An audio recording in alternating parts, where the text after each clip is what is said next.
नमस्ते, सुप्रभातम, good morning to all of you. Brahmgeet guidance nursing classes के इस ऑनलाइन प्लेटफॉर्म पर आपका एक बार फिर स्वागत है। आज हम बात करेंगे नर्सिंग विषय पर आधारित एक और सब्जेक्ट न्यूट्रिशन के topic food borne disease and food safety पर, अर्थात खाद्य पदार्थों से उत्पन्न बीमारी और उसके रखरखाव पर। तो आइए शुरू करते हैं आज का सेशन। आज का क्वेश्चन नंबर 1 है, the food borne infection is due to. खाद्य पदार्थों से उत्पन्न संक्रमण उत्पन्न होता है केमिकल्स, बैक्टीरिया से, वायरस से या माइक्रो ऑर्गेनिज्म से। तो इसका जो सही आंसर है वो क्या होगा? तो देखिए, बैक्टीरिया, वायरस, ये सभी माइक्रो ऑर्गेनिज्म में आते हैं। तो इसका जो सही आंसर होगा वो ऑप्शन डी होगा। देखिए, कंपटीशन एग्जाम में ज्यादातर जो ऑप्शन आते हैं वो मिलते जुलते आते हैं, तो आपको यहाँ पर मोस्ट सुपीरियर को लगाना होता है, क्योंकि केमिकल्स भी इसमें है। ये भी सही आंसर होगा, बी भी सही होगा, सी भी सही होगा। तो यहाँ डी सबसे सही होगा, तो माइक्रो ऑर्गेनिज्म इसका सही आंसर होगा। बात करते हैं, at what temperature the food should be stored. किस तापमान पर खाद्य पदार्थों का संग्रहण कर सकते हैं, या किस टेम्परेचर पर खाद्य पदार्थों का संग्रहण किया जाना चाहिए? ऑप्शन ए है 20 to 50 degree Celsius, option B है 25 to 60 degree Celsius, option C है 30 to 60 degree Celsius, option D है 35 to 70 डिग्री सेल्सियस। तो इसका जो सही आंसर होगा वो आंसर होगा option B, 25 to 60 degree Celsius, 25 से 60 डिग्री सेल्सियस पर खाद्य पदार्थों का संग्रहण करना चाहिए। फूड सेफ्टी इंक्लूड, खाद्य रखरखाव में सम्मिलित है proper handling, preparation, proper storage and option D है ऑल ऑफ द अबव। तो देखिए यहाँ पर सॉरी, प्रॉपर हैंडलिंग ये भी सही होगा। फूड सेफ्टी में क्या सम्मिलित है? तो प्रॉपर हैंडलिंग, देखिए प्रॉपर हैंडलिंग का मतलब है कि किस टेम्परेचर पर हम फूड को रख सकते हैं। तो प्रॉपर हैंडलिंग भी यहाँ सही होगा, प्रिपरेशन भी सही होगा, प्रॉपर स्टोरेज, तो ऑल ऑफ द अबव इसका सही आंसर होगा। क्वेश्चन नंबर 4 की बात करते हैं, the WHO has given keys to safer food at home, restaurant, at local market. तो इसका जो सही आंसर होगा क्या होगा? यहाँ पे ऑप्शन ए दिया हुआ है 2 कीज, ऑप्शन बी दिया हुआ 3, ऑप्शन सी दिया हुआ है 5, ऑप्शन डी दिया हुआ है 6। देखिए, WHO ने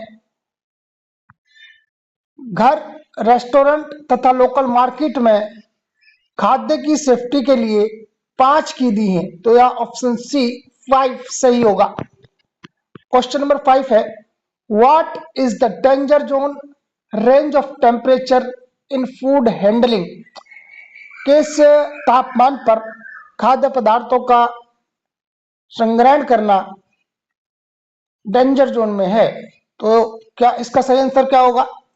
देखिए, ऑप्शन ए है 50 to 100 degree Fahrenheit, option B है 80 to 120 degree Fahrenheit, option C है 40 to 140 degree Fahrenheit, option D है 100 to 212 डिग्री फ़ारेनहाइट। तो देखिए, इसका जो सही आंसर होगा वो 40 to 140 डिग्री फ़ारेनहाइट होगा। क्वेश्चन नंबर 6 की बात करते हैं, the most common symptoms of food borne illness. खाद्य पदार्थ से उत्पन्न बीमारी का मुख्य लक्षण क्या है? यहाँ ऑप्शन ए है किडनी फेलियर, ऑप्शन बी है डायरिया, ऑप्शन सी है स्किन रेसिस, ऑप्शन डी है हेडेक। तो देखिए, खाद्य पदार्थों के संक्रमण का बीमारी का मुख्य लक्षण होता है डायरिया। तो ऑप्शन बी यहाँ सही आंसर होगा।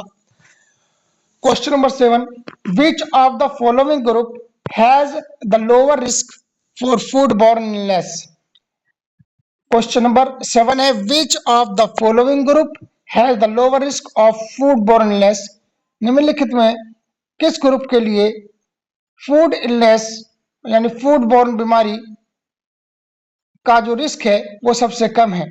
देखिए, खाद्य पदार्थों से अगर बीमारी की बात करें कि किसको कम रिस्क है, तो यहाँ पर ऑप्शन ए है यंग अडल्ट, ऑप्शन बी है द एल्डरली, ऑप्शन सी है इन्फेंट, ऑप्शन डी है इंडिविजुअल्स विद एड्स, तो सबसे कम रिस्क किसको होगा? देखिए, यंग अडल्ट, इसको भी रिस्क रहता है। इन्फेंट की बात करें तो सबसे ज्यादा रिस्क तो इन्फेंट को ही रहता है, मोस्टली डायरिया वगैरह का। और बात करें इंडिविजुअल विद एड्स की, तो देखिए HIV एड्स में जो पर्सन की इम्यूनिटी पावर है वो वीक हो जाती है, सबसे ज्यादा संक्रमण तो एड्स वाले व्यक्ति को ही रहता है।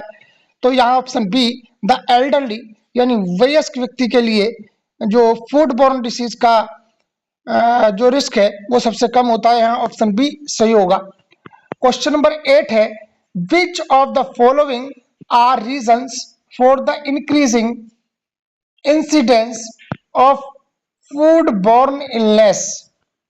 तो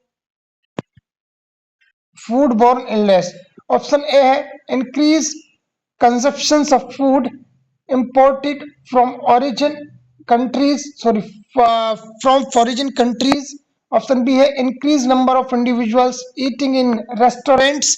ऑप्शन सी है बेटर डायग्नोसिस बाय फिजिशियंस, या ऑप्शन डी है ऑल ऑफ द अबव। देखिए यहाँ पर ये कह रहा है कि भाई which of the following are reasons for the increasing incidence of food-borne illness? food-borne illness का यानी खाद्य संक्रमण की बीमारी का बढ़ने का मुख्य इंसिडेंस क्या है? तो increasing consumption of food imported from the foreign countries, increasing number of individuals eating the restaurant, better diagnosis by physicians and all of the above। तो यहाँ पर जो सही आंसर होगा वो ऑप्शन डी होगा, all of the above। sugar and salt act as prevention by sugar and salt act as prevention by killing microorganisms directly, increasing the water content of food, increasing the acid content of food, या option D है binding water so it is not available for micro organism. देखिए sugar यानी चीनी और नमक हमारे खाद्य पदार्थों को किस प्रकार से बचाते हैं? तो यहाँ पर है किलिंग माइक्रो ऑर्गेनिज्म डायरेक्टली, अर्थात ये सूक्ष्म जीवाणुओं को खत्म कर देते हैं। Option be increasing the water content of food, यह हमारे खाद्य पदार्थ में वाटर के कंटेंट को बढ़ा देते हैं। Option C increasing the acid content of food, यह हमारे खाद्य पदार्थों में एसिड कंटेंट को बढ़ा देते हैं। या option D binding water so it is not available for micro organism, यह वाटर को बांध देते हैं, है ना, जिससे इसके अंदर माइक्रो ऑर्गेनिज्म नहीं बन पाते। तो यहाँ ऑप्शन डी सही होगा, ऑप्शन डी इसका सही आंसर होगा। Question number 10, increasing the acid content of A food is effective in preventing the growth of, increasing the acid content of food is effective in preventing the growth of Clostridium botulinum, salmonella, option C है virus, या option D yeast. देखिए acid content जो होता है वो clostridium बोटुलिनियम को रोकने में मदद करता है। तो ऑप्शन ए इसका सही आंसर होगा। क्वेश्चन नंबर 11 की बात करते हैं,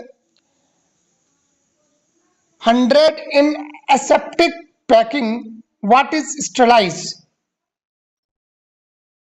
100 in aseptic packing, what is sterilized? The food product, the food services worker hand, the packing। तो यहाँ जो सही आंसर होगा वो 100 in aseptic packing, what is sterilized, तो यहाँ फूड प्रोडक्ट और पैकिंग सही होगा। तो option D both A and C सही होगा आंसर। तो इसका आंसर जो क्वेश्चन नंबर 11 का आंसर है वो डी सही है। Question number 12, the food borne illness that can be cause by the food services worker coughing and sneezing on food is, अर्थात जो फूड सर्विस वर्कर हैं उनके छींकने और खांसने से कौन सी खाद्य पदार्थ से संबंधित बीमारी हो जाती है? तो इसमें है स्टेफिलोकोकस ऑरियस, ऑप्शन बी है क्लोस्ट्रीडियम पर फ्रिंगेनस, ऑप्शन सी है साल्मोनेला, ऑप्शन डी है ट्राई किनेला, ट्राइकिनेला। तो यहाँ ऑप्शन सी साल्मोनेला सही होगा। देखिए साल्मोनेला जो बैक्टीरिया वायरस होता है वो इसको इफेक्ट कर देता है। Question number 13, symptoms of staphylococcus aureus poisoning occurs with in hours of food ingestion.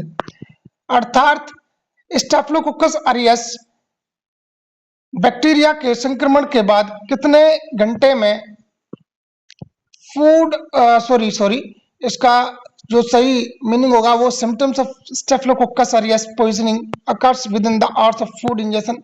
खाद्य पदार्थ के ग्रहण करने के कितने घंटे बाद स्टेफिलोकोकस ऑरियस का लक्षण दिखाई देता है। तो यहाँ ऑप्शन ए है 1 to 2 आवर्स, ऑप्शन बी है 2 to 4 आवर्स, ऑप्शन सी है 5 to 12 आवर्स, ऑप्शन डी है 12 to 36 आवर्स। तो यहाँ देखिए जो स्टेफिलोकोकस ऑरियस का जो लक्षण है वो खाना खाने के लगभग 2 से 4 घंटे बाद दिखाई देने लगता है। ऑप्शन बी इसका सही आंसर होगा। Question number 14, the best way to treat food borne illness is with. The best way to treat food borne illness is with. अर्थात खाद्य पदार्थों से उत्पन्न बीमारी को रोकने का या ट्रीट करने का सबसे बेहतरीन उपाय है। Option A bed rest, option B plenty food, option C exercise to burn out the micro organism. तो इसका सही आंसर क्या होगा? देखिए इसका सही आंसर होगा D, both A and B. देखिए एक्सरसाइज से और एक्टिविटी वो ब्लड स्ट्रीम का सर्कुलेशन बढ़ेगा जिससे उसके जो सिम्टम्स और ज्यादा आएंगे। तो ऑप्शन सी तो बिल्कुल नहीं होगा। बेड रेस्ट और प्लांटी फूड इसका सही आंसर होगा। बात करते हैं क्वेश्चन नंबर 15 की।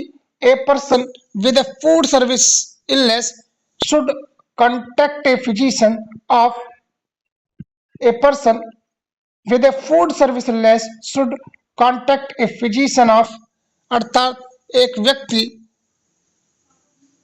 फूड सर्विस इलनेस का शिकार होकर के फिजिशियन से मिलता है तो blood is present in the stool, fever is 100 degree Fahrenheit or greater, symptoms persist for more than 2 to 3 days। अर्थात उसको कम मिलना चाहिए। तो इसका जो सही आंसर होगा, देखिए जब उसके स्टूल में ब्लड प्रेजेंट हो उसको तब मिलना चाहिए, या फिर उसको जब फीवर हो 102 से ज्यादा तब मिलना चाहिए, या उसको 2 से 3 दिन से सिम्टम्स आ रहे हो तब मिलना चाहिए। तो यहाँ पर option D all of the सही आंसर होगा।